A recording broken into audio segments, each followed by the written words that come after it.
দেখে ফেলেছো, এখন আর যেতে পারবে না। কিন্তু কিন্তু আমরা তো ভুল করে এখানে এসে পড়েছি। সে যাই হোক, তোমাদেরকে এখন এই কুঠুরিতেই বন্দি থাকতে হবে। সৈনিকরা, এদের নিয়ে যাও। পিঁপড়ে সৈনিকরা তাদের একটি অন্ধকার কুঠুরিতে বন্দি করে রাখলো। ভাই, এখন আমরা কি করব? এই কুঠুরি থেকে বেরোনোর তো কোনো পথ নেই। দাদা, দৈত্যের দেওয়া সেই জাদুর বীজ। হ্যাঁ হ্যাঁ ভাই, সেটা তো মাটিতে পুঁতলেই বিশাল বড় গাছ হয়ে যায়। কানু জাদুর বীজটি কুঠুরির মাটিতে পুঁতে দিল। সঙ্গে সঙ্গে একটা বিশাল বড় গাছ গজিয়ে উঠল, যা সোজা ছাদ ভেদ করে উপরে উঠে গেল। চল দাদা, এই গাছ বেয়ে আমরা শিগগির উপরে উঠে যাই। হ্যাঁ, শিগগির চল। তাড়াতাড়ি। আরে, বন্দিরা পালিয়ে গেছে। তোরা কোথায়? তাড়াতাড়ি আয়। শিগগির শিগগির ওদেরকে ধর ধর ধর ধর। ভাই, তাড়াতাড়ি তাড়াতাড়ি, আমাদের ধরতে আসছে। তারা দ্রুত গাছ বেয়ে উঠে গর্তের একেবারে উপরে উঠে গেল এবং উপরে উঠে তারা দ্রুত সেখান থেকে পালিয়ে গেল।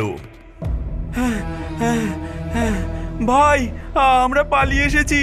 দৈত্যের বীজ আমাদেরকে বাঁচিয়ে দিল। হ্যাঁ। কে কে এসেছে আমার নদীর পাড়ে? দাদা, এ তো জলের ভূত। ভাই, কি করব এখন? তোমরা আমার নদী পার হতে চাও? তাহলে আমার সাথে প্রতিযোগিতায় জিততে হবে যে। হ্যাঁ, কি ধরনের প্রতিযোগিতা? সাঁতার প্রতিযোগিতা। কিন্তু কিন্তু আমরা যে সাঁতার জানি না।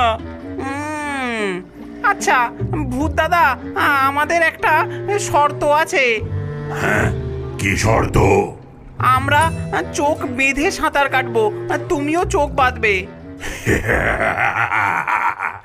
এ তো খুবই সহজ। আমি চোখ বন্ধ করেও তোমাদেরকে হারাতে পারি। হ্যাঁ। ভূত তার চোখ বেঁধে ফেললো, কিন্তু কানু আর খনু তাদের চোখ বাঁধল না। তারা একটা কাঠের গুঁড়ি নিয়ে সেটার উপর বসে নদী পার হয়ে গেল। দাদা, শিগগির পালা এখান থেকে। ওই রাক্ষস জানতে পারলে আমাদেরকে ধরে চিবিয়ে খাবে। ওহে বাইরের লোক, তোমরা এখানে কেন এসেছো? আমরা শুধু রাতটুকু কাটানোর জন্য জায়গা খুঁজছি। না না না না, এখানে থেকো না। আজ যে পূর্ণিমার রাত। পূর্ণিমার রাতে কি হয়? প্রতি মাসে পূর্ণিমার রাতে একটা ভয়ানক রাক্ষস আসে। সে আমাদের একজনকে খেয়ে ফেলে। এইবার তো আমাদের প্রধানের ছেলেকে খেতে আসবে। প্রধানের ছেলের পালা। হায় হায় হায়, আমার ছেলে। আমরা তোমাদের সাহায্য করব। হ্যাঁ, সাহায্য? তোমরা? কিন্তু তোমরা তো মাত্র দুজন। ওই রাক্ষসের সঙ্গে কিভাবে যুদ্ধ করবে তোমরা? আমাদের একটা পরিকল্পনা আছে। ওই রাক্ষসের সঙ্গে লড়তে গেলে আমাদের কয়েকটা জিনিস লাগবে। কি কি জিনিস লাগবে বলো? একটা খুব বড় আর লম্বা দড়ি, এক বাটি লঙ্কার গুঁড়ো, আর একটা বড় কোদাল। এগুলো দিয়ে রাক্ষসকে তাড়াবে নাকি চাষবাস করবে? এখনো বলতে পারবো না, তবে বিশ্বাস রাখুন। তোমরা যা চাও তাই পাবে, শুধু আমাদের ছেলেকে বাঁচাও।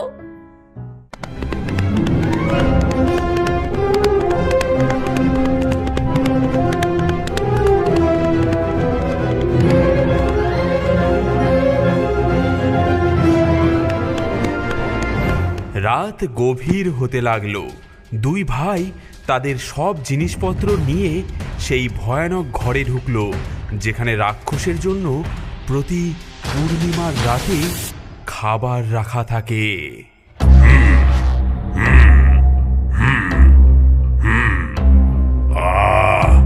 কি সুন্দর তাজা মানুষের গন্ধ বেরোচ্ছে। আজ আমার পেট ভরে খাওয়ার দিন।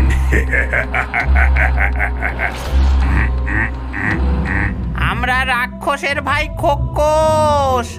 আমরা এক এক গরু খাই, দুই দুই রাক্ষস। বলে রাক্ষসের ভাই আবার এক এক গরসে মানে একবারে দুই রাক্ষস খায়। ওরে বাবারে, এ আবার কত বড় রাক্ষস! কিন্তু আমি তো তোমাদের দেখতে পাচ্ছি না। আমরা অন্ধকারে থাকি, তুমি আমাদের বিশ্বাস করো না? প্রমাণ দাও, তোমরা কত বড় রাক্ষস দেখি, তোমাদের চুল দেখাও তো। কানু বড় দড়িটা জানলা দিয়ে ছুঁড়ে দেয়। হ্যাঁ, ওরে বাবারে, হায় রে, এত বড় চুল! নিশ্চয়ই এরা আমার চেয়েও অনেক বড় রাক্ষস। হ্যাঁ, এখন বিশ্বাস হলো তবে? তাও আমার বিশ্বাস হচ্ছে না। তোমাদের নখ দেখাও তো। কানু কোদালটা জানলা দিয়ে ছুঁড়ে দেয়। ওরে বাপরে, এত বড় নখ! তোমরা নিশ্চয়ই আমার চেয়ে অনেক বড় রাক্ষস তবে। কিন্তু তোমাদের মুখ না দেখা পর্যন্ত আমার বিশ্বাস হচ্ছে না যে তোমরা আমার মতন রাক্ষসকে এক গরসে খেতে পারো। আমরা এত ভয়ানক যে তুমি মুখ দেখলে মরে যাবে। হ্যাঁ, তাহলে জানলা দিয়ে একটু মাথাটা বাড়িয়ে দাও না, দেখি তোমাদেরকে। আচ্ছা, কিন্তু খুব সাবধানে দেখো। দাদা, তৈরি?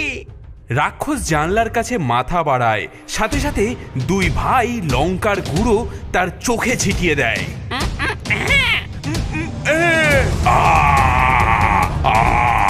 আমার চোখ জ্বলে গেল। বাঁচাও, মরে গেলাম।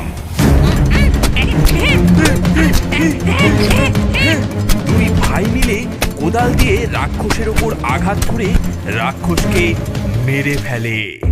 ওগো, রাক্ষস মরে গেছে। আমার ছেলে বেঁচে গেল। তোমরা এই গ্রামকে বাঁচিয়েছো, তাই যা চাও তাই চাইতে পারো। আমরা শুধু একটা ছোট ঘর চাই এই গ্রামে। আর আমরা গ্রামের সবার সাথে শান্তিতে থাকতে চাই।